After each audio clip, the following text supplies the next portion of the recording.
જય શ્રી કૃષ્ણ, જય માતાજી. સ્વાગત છે તમારું અમારા નવા બ્લોગમાં. અને ગાયોનું બધું કામ થઈ ગયું છે અને આપણી ગાયો બેહી પણ ગઈ છે મસ્ત ભેલ ને બધા. અને આજે છે મહિનાની પૂનમ. તો પૂનમને દિવસે દર વખતે બગદાણા ભગોડા અને પોપટભગ ભાવ ટ્યુશનવાળા ત્યાં દૂધ જાય, પણ આજે એક અલગ જગ્યાએ લઈ જાય છે, પહેલી વાર લઈ જાય છે. કા વિડીયોમાં આજે ક્યાં દૂધ જઈએ આપણું જોવા માટે આજે આપણે જઈએ છીએ અલગ જગ્યાએ દૂધ ભરવા માટે. આપણી પાસે હું ઘણા બધા અહીંયા આજુબાજુમાં ધામ છે, એટલે બધે અલગ અલગ જગ્યાએ એક દિવસ આપણે દૂધ જઈએ પૂનમના દિવસે. તો ઈ બાને ભગવાનના દર્શન પણ થઈ જાય અને આપણું દૂધ પણ ના કરાવી જાય આપણી ગાયોનું. તો બા અમે જાય હવે. અને પૂર્વા છે દાદા પાસે, અને કારણ કે મવા પણ થોડુંક કામ છે એ પણ થતું આવે, અને જાય છે દૂધ ધરવા માટે.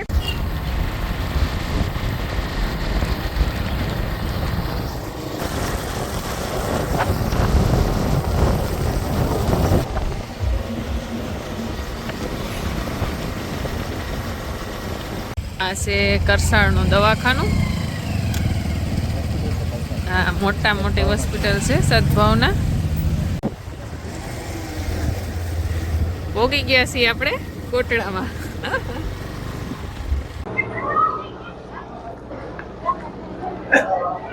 જય કાળ ભૈરવ દેવતા. આ છે કાળ ભૈરવની મૂર્તિ ને આપણે પોગી ગયા છીએ કોટડામાં. અને પેલા કાળ ભૈરવ દાદાને દર્શન કરી લઈ, પછી આપણે ચાવણમાના દર્શન કરશું. અને ચાવણમાની ધજાના તો દર્શન થઈ ગયા, દૂર હતા ત્યાંથી, પણ હવે પછી આપણે ચાવણમાના દર્શન કર્યા.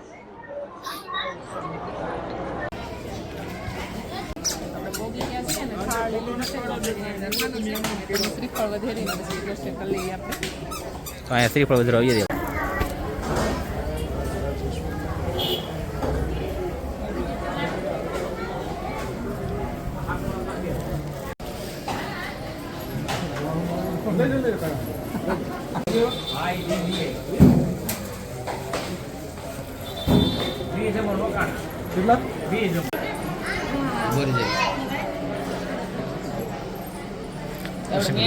દર્શન કરી લીધા છે ને, એ પણ દર્શન કરી લઈ.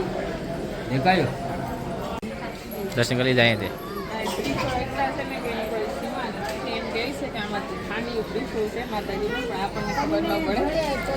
ચડે નહીં ને.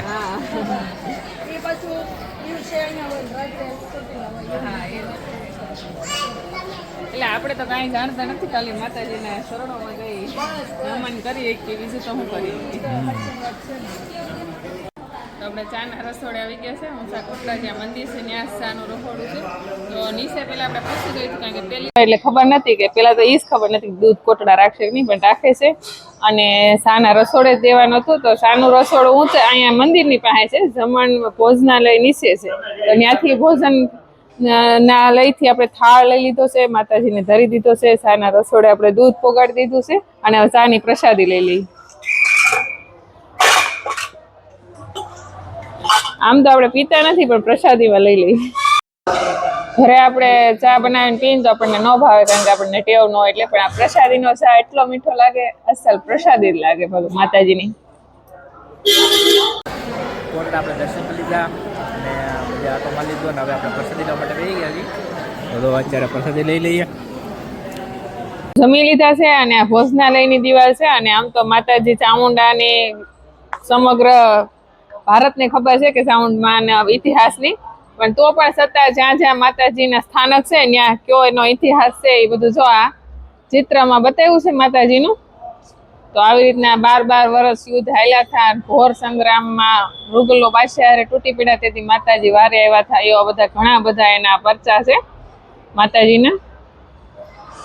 તો આવી રીતના માતાજીના અલગ અલગ જ્યાં જ્યાં પરસા પૂરેલા છે માતાજીએ, ત્યાં ત્યાં એને બધી આવી રીતના આ માતાજીનું સાનિધ્ય છે. અહીંયા જો લાકડું એટલું પડ્યું છે ને, તેટલું આપણે ઘેરે કદાચ બળતણ બાળવું હોય ને તો એ ભેગું કરવું વિચાર કરવો પડે. તો અહીંયા એટલું લાકડું પડ્યું છે, અને વૃક્ષો એવા એવા વડલા, આંબા, બધા મસ્ત વૃક્ષો છે. અને આમે માતાજી હોય ત્યાં પાણીનું સ્થાનક હોય, અને ડુંગરાનું સ્થાનક હોય, અને વૃક્ષોથી ભરપૂર લીલોછમ એનો જગ્યા હોય. તો જો આવી રીતના માતાજીનું ભોજનાલય પણ એટલું વિશાળ છે કે ગમે એટલા માણસો જમી શકે.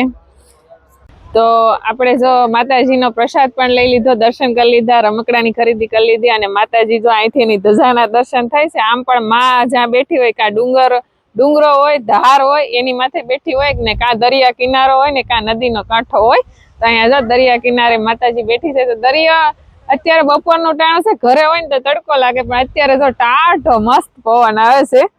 તો દરિયા કિનારાનો નજારો બે અંદર મસ્ત હોડી પણ છે જો. અને આપણે વારંવાર દરિયા કિનારે ગામમાં હોય ને જોતા ન હોય ને એટલે કેટલા દિવસો પછી, આમ તો આપણે 5મું વર્ષ છે આ કોટડા આવ્યા પછી, તો મજા આવે છે દરિયા કાંઠે. એની વેળ ને દરિયાનું રૂપ તો જો કેવું વિશાળ, એમ લાગે કે અહીંયા છેડો આવી ગયો છે ધરતીનો, એટલું વિશાળ રૂપ એનું દરિયાનું. તો આપણે માતાજીને દૂધ ધરી દીધું છે, દર્શન કરી લીધા, પ્રસાદી લઈ લીધી, દરિયે પણ મસ્ત આટો મારી લીધો પૂરવાની, અને જેની હાટું વસ્તુ લઈ લીધી. અને બાકી રહી ગયો છે શુભમ, કારણ કે બેટ દડો સારો નતો એટલે એનો મોવાથી વારો આવશે, એક બાકી રહી જાય એટલા માટે. ને હવે જાય છે ઘરે, કારણ કે ગાયોનો ટાઈમ થઈ જાય. હાલો હવે જઈએ આપણે ઘરે. વાગી ગયા છે અત્યારે, આમ તો 3 વાગી ગયા છે. 3 વાગ્યા સુધી આપણે 12 વાગ્યાના જમી કરીને બધા આટા માર્યા છે, બધું જોયું છે, દરિયે પણ આટા મારી લીધા. અને ઘણી વાર આવતા ને આપણે તો દરિયે ન જતા.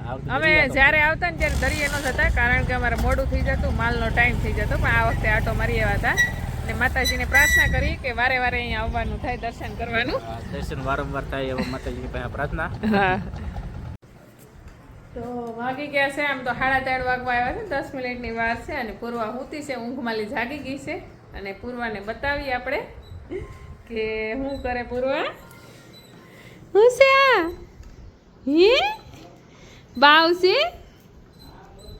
ગમે તને બાવ જોતું કે જેનીન દઈ દઉં? દઈ દઉં જેનીન?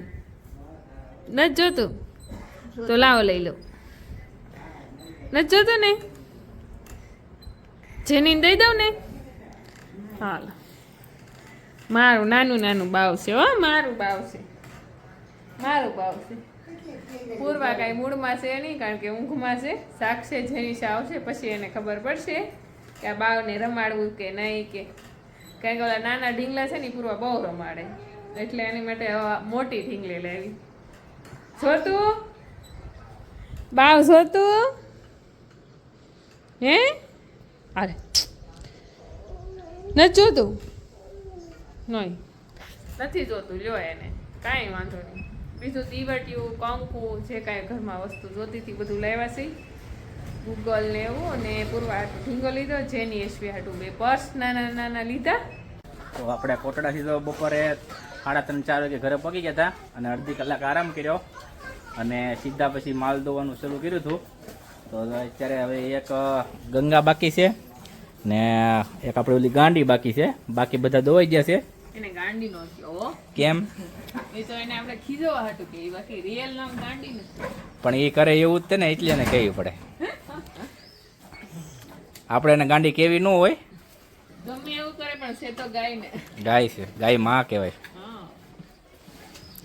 આમ ઓલા હરખનું નામ ભલે કે ગાંડી, હા, એનું નામ ગાંડી નથી. તો ગંગાએ ફાઇનલી આપણે દોવાઈ ગઈ છે ને હવે છેલ્લે બાકી છે ને.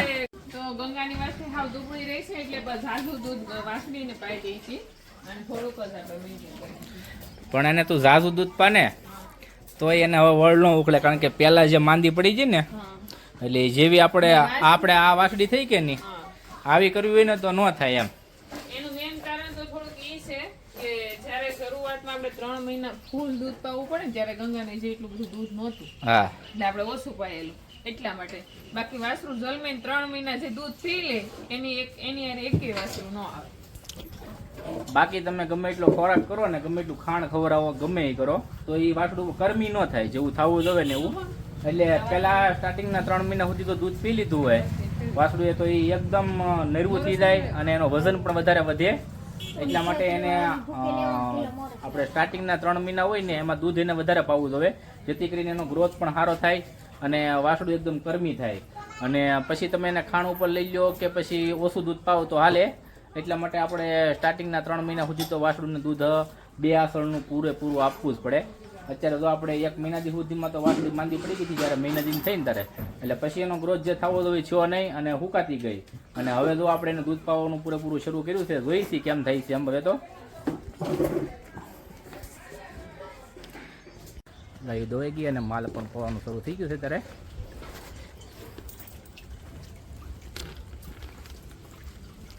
કેટલા માલ બાકી છે ગાર્ડર ને? ગાયુંને પાણી પાવાનું હોય, નીરવાનું સારો દેવાનો હોય અને ગાડરને ખાઈ પીને ઘરે જવાનું હોય. આ લોકો તો ગાડર છે ને બધું ખાઈ પીને જાય, એને તો ઘસીને ખાલી દૂધ મિલ્કિંગ કરીને દો બેહવાનું જ હોય ને ગાયુંને અત્યારે પાવાનું સારો નાખવાનો ટાઈમ હોય. ખાનનો ટાઈમ હોય ફૂલ લેફરેટ વાળો. હજી તો અહીંયા ટોલી પીડી છે સાણ નાખવાની. પડે ગાયું નહીં હાંસ પડે. અહીંયા ટોલી પીડી છે જે આપણે સાણ નાખવાનું બાકી છે. સાણે એક વાર ભરાતું જાય, એક વાર ગાયું પવાતી જાય અને પછી પાછું નીરવાનું.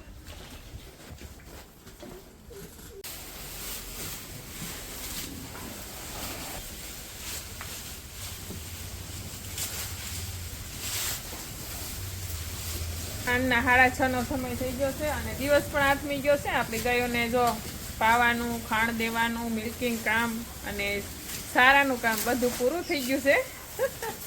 અને થોડા થાકી પણ ગયા છે. હા, કારણ કે આખો દિવસ સફર કર્યો. હા, એટલે અત્યારે આવ્યા એટલે ટ્રાવેલિંગ કરીને આવીને એટલે ફૂલ થાક લાગે ને બધા માલનું કામકાજ કરવું, દોવા, નીરવા, પાવા, પછી બધું વાંદું નાખવું, કેટલું કામકાજ વધી ગયું. હા, પાછું તમે એકલા કર્યું. આપણે આમ તો ક્યારેક જવું હોય ને ક્યાંક તો અઘરું પડી જાય. પાછું તમે